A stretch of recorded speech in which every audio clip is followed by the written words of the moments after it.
En el día de hoy vamos a comenzar a ver la primera parte de la Primer Reforma. Así es el título del mensaje de hoy. Hechos capítulo 15, versículos 1 al 12. Por favor, busca en tu Biblia Hechos capítulo 15, versículos 1 al 12. Si le preguntas hoy a una persona común en la calle, ¿qué es un cristiano? O ¿cómo puedes identificar a un cristiano? Recibirás por lo menos 99 respuestas distintas. Algunos amigos de IBM, la compañía internacional de máquinas de oficina, me enviaron un extenso mail de humor semanal. Cuenta cómo reconocer a alguien del sur, alguien llamado por el menos lisonjero nombre de Cuello Colorado, que se refiere a las personas que son de las áreas rurales de los estados del sur de Estados Unidos. ¿Has escuchado cualquiera de estas cosas? Sé sobre un comediante que hizo fortunas haciendo esta clase de humor, pero no creo que no se dio cuenta de eso. De hecho, estoy bastante seguro que los ingenieros de IBM sí se dieron cuenta del alcance. La razón por la cual estoy seguro de eso es que la mitad de ellos eran lo suficientemente técnicos como para ser entendidos. Creí que tal vez apreciaras algunos de estos chistes de mis amigos. Algunas de las bromas que habitualmente se hacen son estas. Por ejemplo, el operador del canal de compras de la televisión reconoce tu voz. También martillas chapas enmarcando tu puerta delantera para que se vea más linda. Otra más. Te refieres al quinto año como tu último año. Tu mamá tiene municiones en su lista de Navidad. Tienes más de 2 hermanos llamados Juniors. Tuviste que quitarte un mondadientes para las fotos de casamiento. Otra más dice que en ocasiones verdaderamente especiales usas tu aspecto Elvis. La antena de tu camioneta es un peligro para los aviones que vuelan a baja altura. Tu casa no tiene cortinas, pero tu camioneta sí. Gastas más en tu camioneta pick-up que en tu educación. También ahorras muchísimo dinero en tu luna de miel para poder ir de casa. Y como estas, muchas bromas más. Ahora que puedes identificar a un Cuello Colorado, ¿qué harías si te identificas a ti mismo en esta lista? Quiero mostrarte una breve historia. El 31 de octubre de 1517, un monje llamado Martín Lutero clavó sus famosas 95 tesis en la puerta de la iglesia en Wittenberg, Alemania. Estaba desafiando las prácticas de la venta del perdón, de la inefabilidad papal y, más importante, la definición de la justificación solamente por la fe. Hubo otros antes de Lutero que habían cuestionado a la iglesia y pagaron el precio. Pero esto era diferente. Lutero era un clérigo de adentro que estaba diciendo que la definición de un cristiano era algo diferente a la definición establecida por la Iglesia.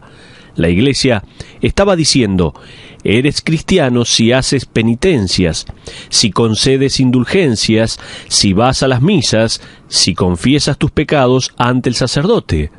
Martín Lutero, sin embargo, estaba viniendo con una lista completamente distinta. Por lo tanto, en 1517 comenzó a retumbar los inicios de la Reforma. Al año siguiente, debates eufóricos fueron sostenidos en Augsburgo, y las líneas fueron claramente trazadas.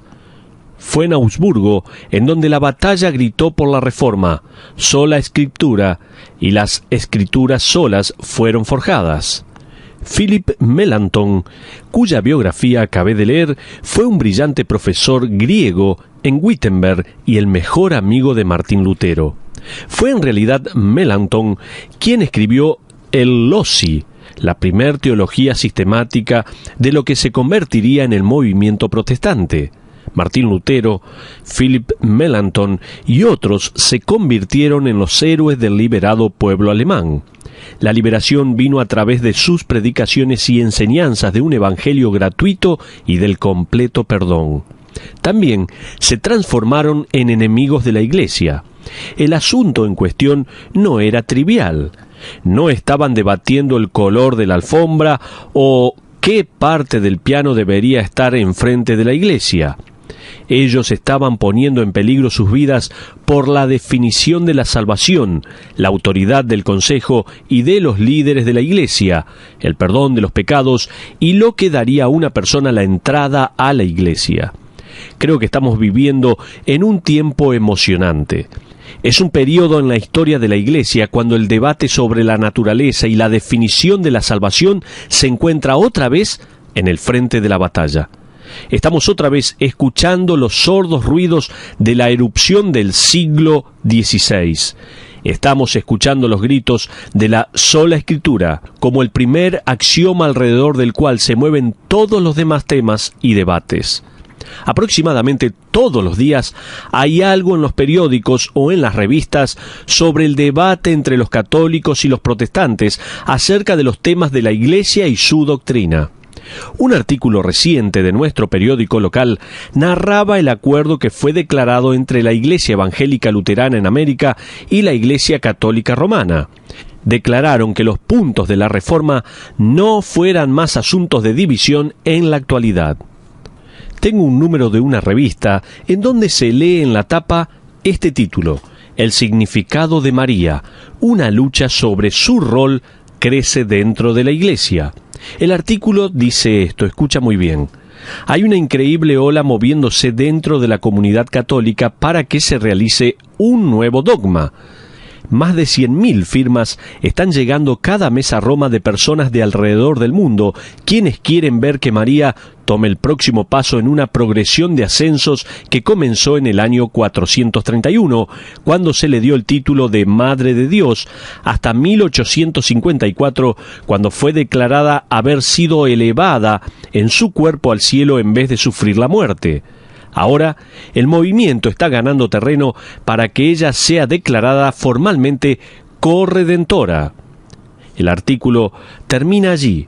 Este artículo explicaba que el Papa actual está bastante convencido de que María es la corredentora de la humanidad. Por lo menos, ha dicho eso en 5 oportunidades.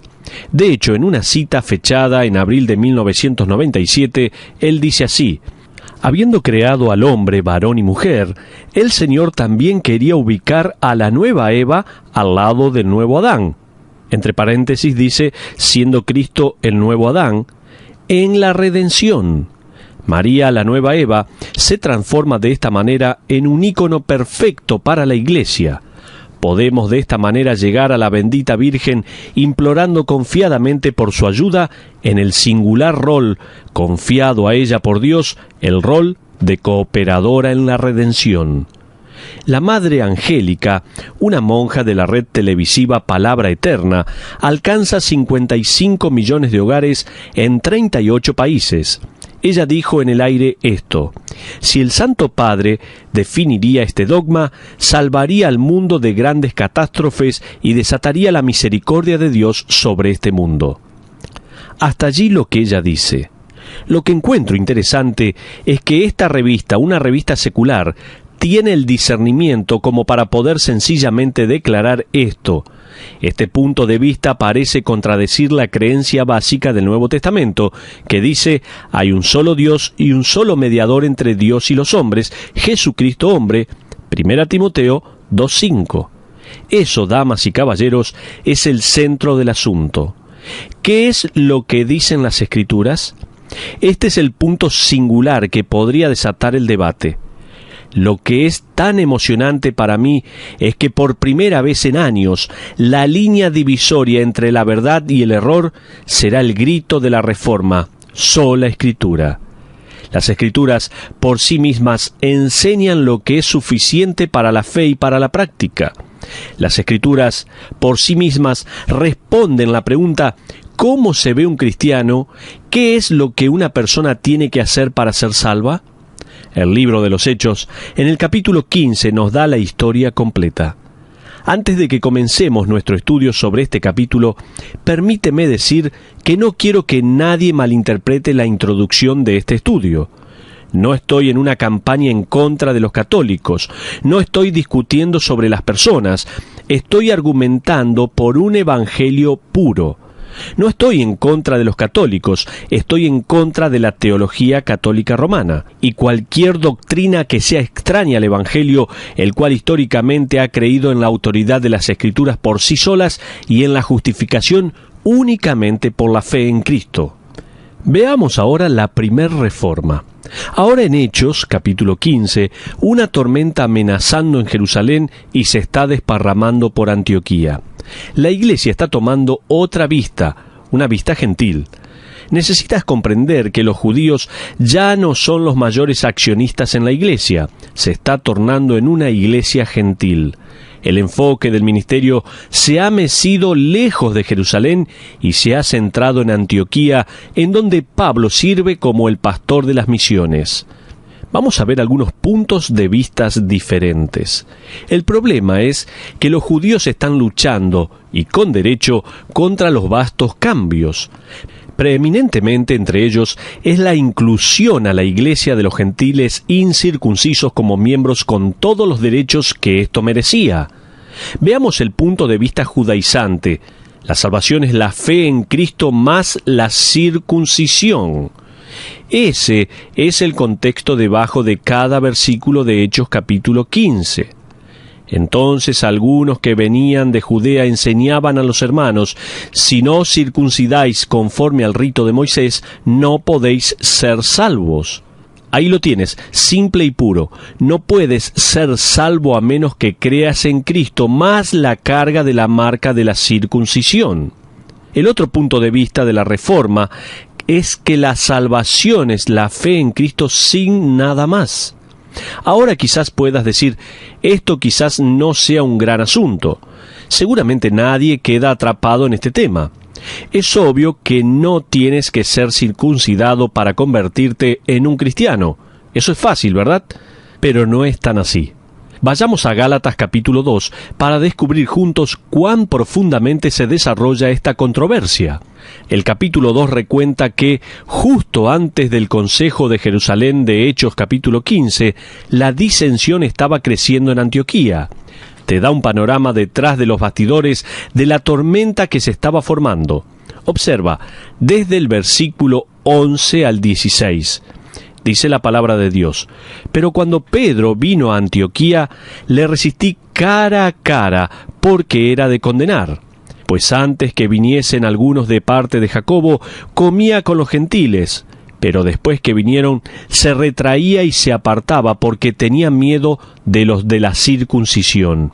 Y en su simulación participaban también los otros judíos, de tal manera que aún Bernabé fue también arrastrado por la hipocresía de ellos.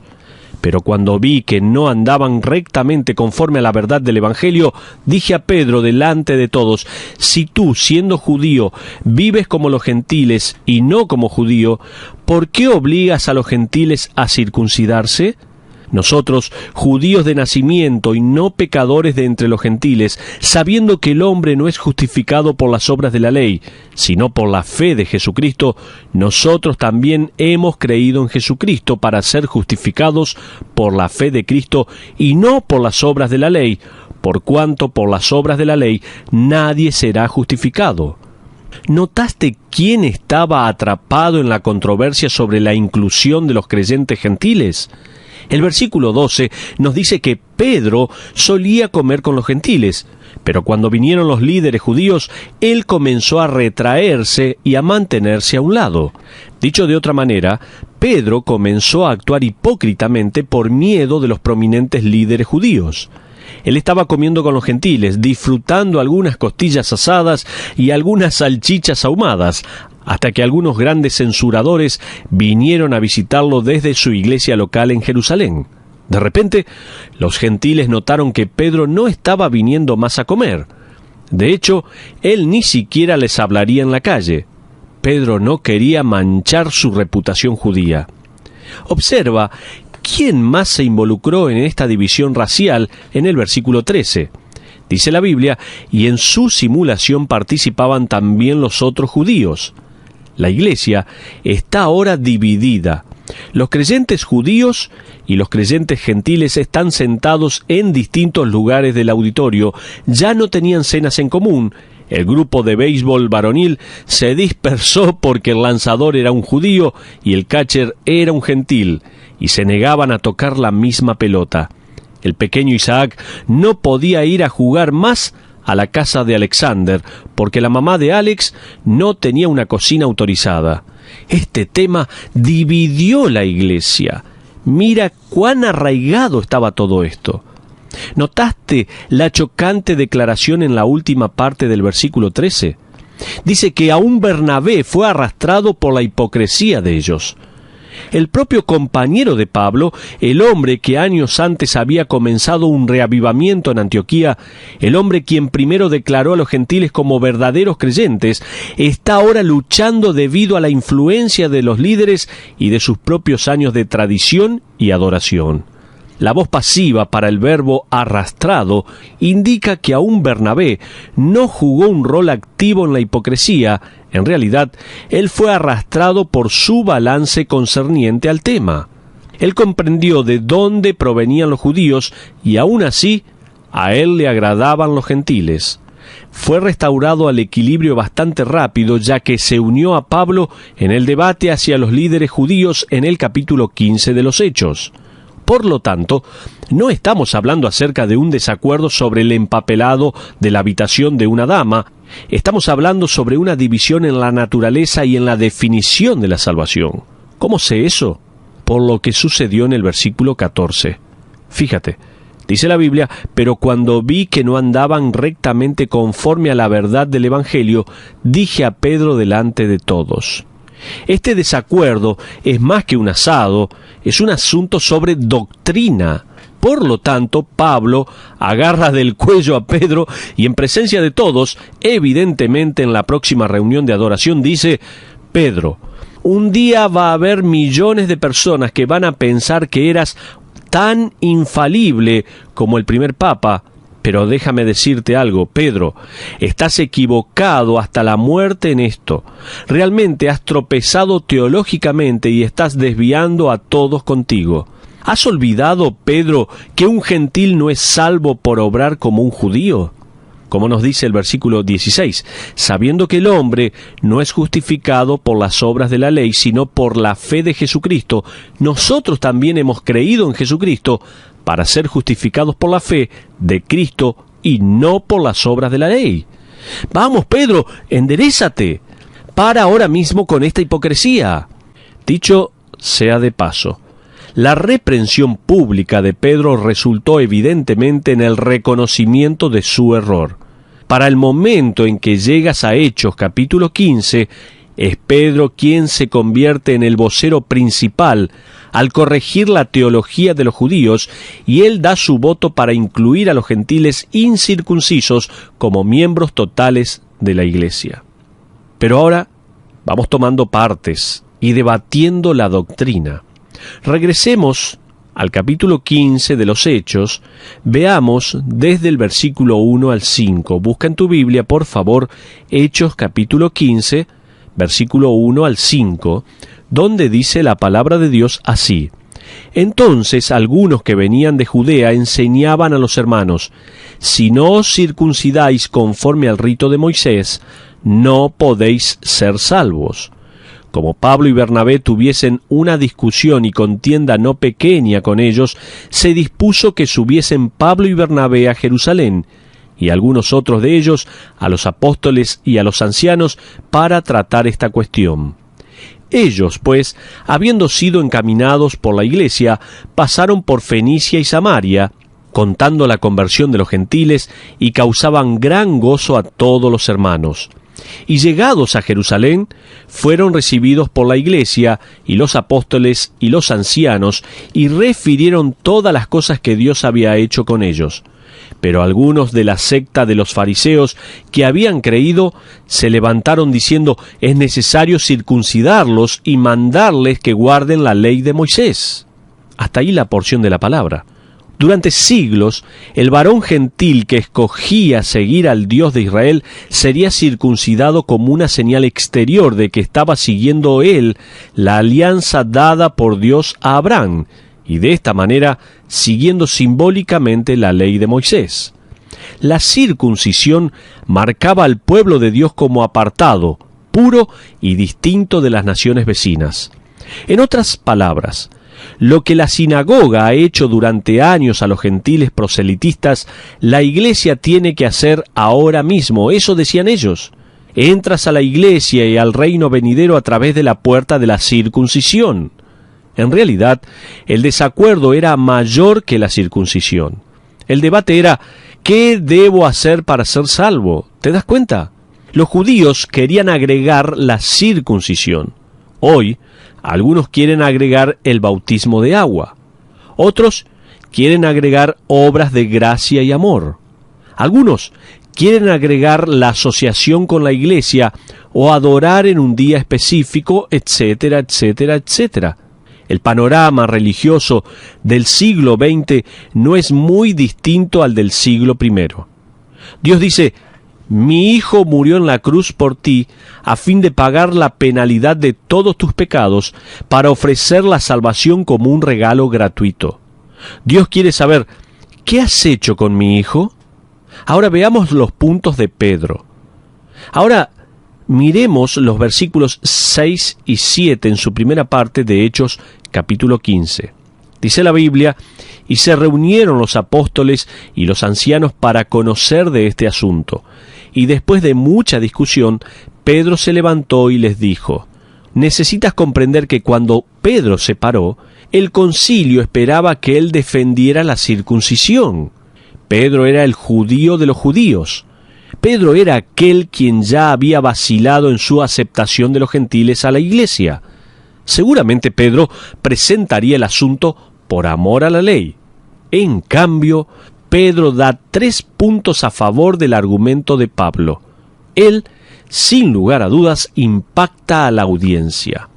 Él dice esto, la presencia del Espíritu Santo dentro de la comunidad de los gentiles creyentes.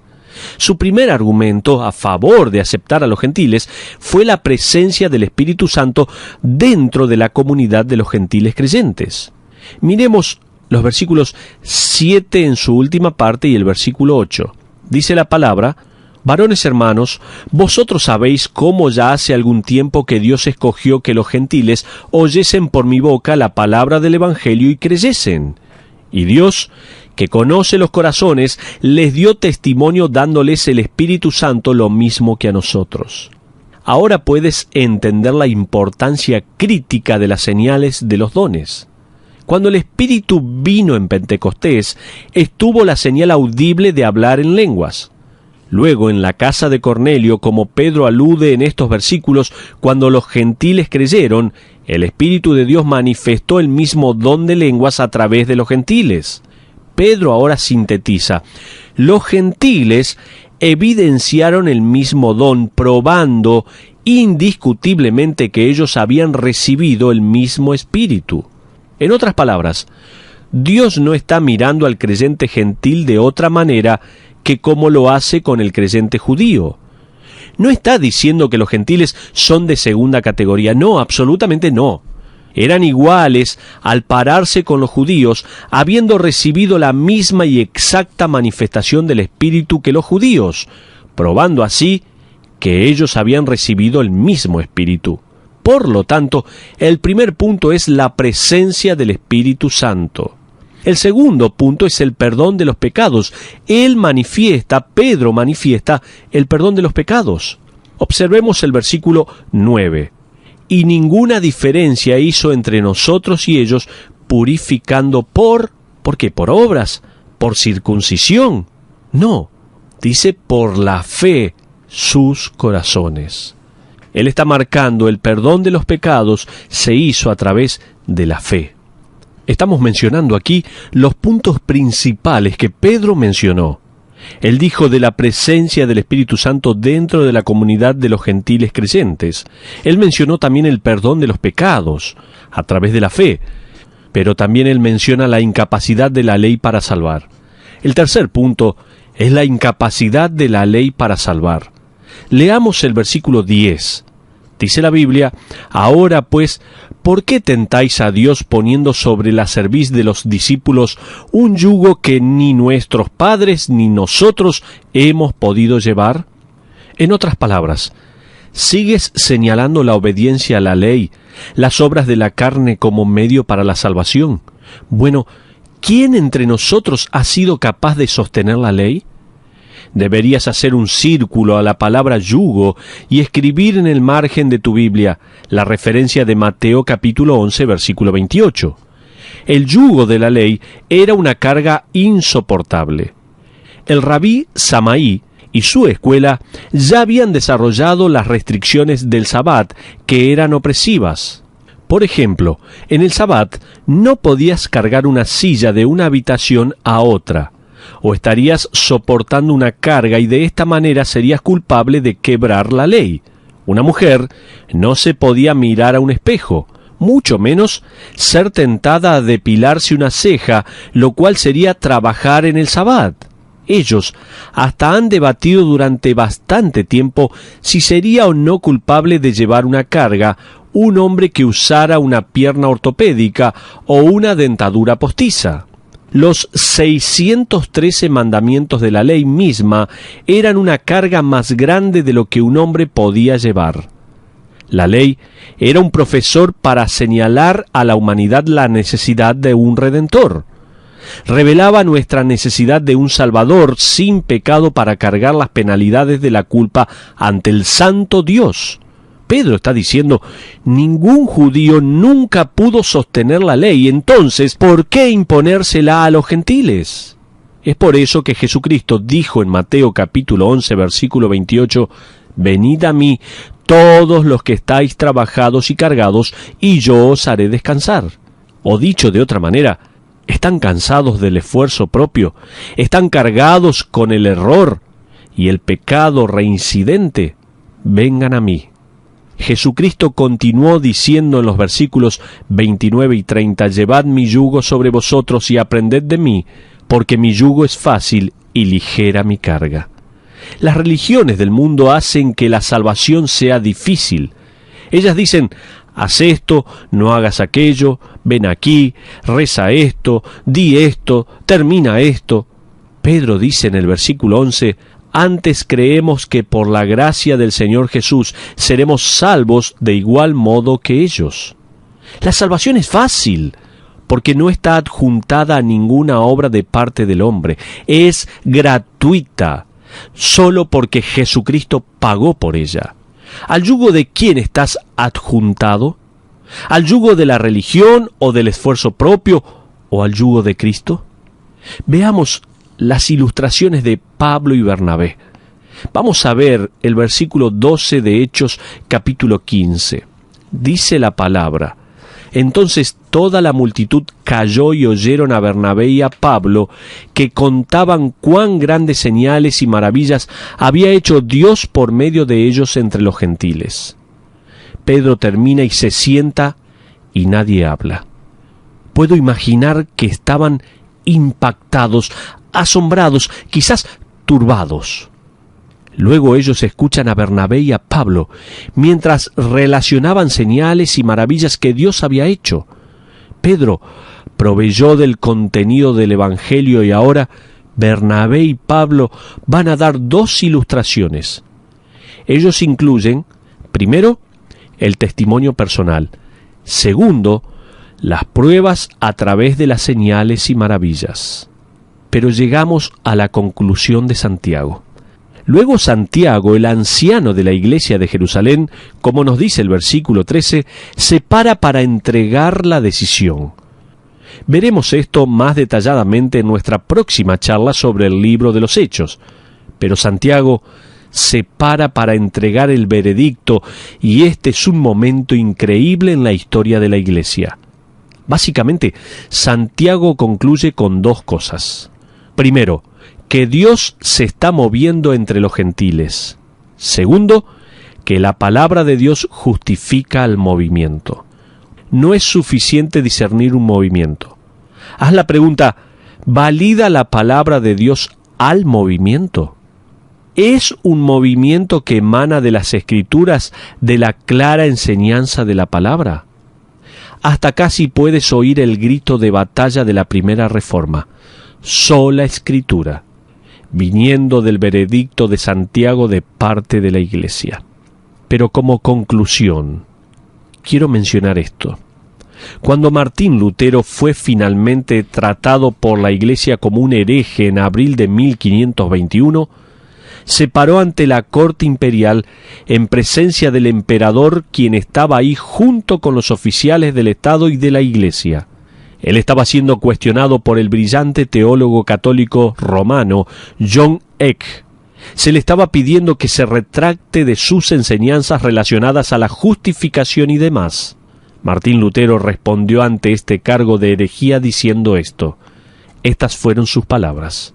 A menos que sea condenado por las Escrituras o por una razón cierta, ya que no confío ni en los papas ni en los concilios, ya que ellos con frecuencia erraron y se contradijeron a ellos mismos. A menos que sea así convencido, estoy amarrado a los textos de la Biblia. Mi conciencia está cautiva a la palabra de Dios. No puedo ni podré retractarme de nada. Que Dios me ayude. Amén. Hasta ahí sus palabras. Quisiera Dios que hoy tengamos dicho coraje y resolución, que tú y yo podamos vivir vidas amarradas a las Escrituras, que podamos decir de nuestras vidas y de nuestra iglesia, estamos cautivos por la palabra de Dios, sola Escritura. Estamos en medio de una batalla cada vez más tremenda, donde se cuestiona la palabra de Dios, donde la palabra de Dios ya no es el centro de nuestras reuniones. ¿Qué vamos a hacer? ¿Vamos a analizar cada movimiento para ver si es lo que la palabra de Dios dice? ¿O vamos a seguir aceptando cualquier movimiento que comience en este mundo?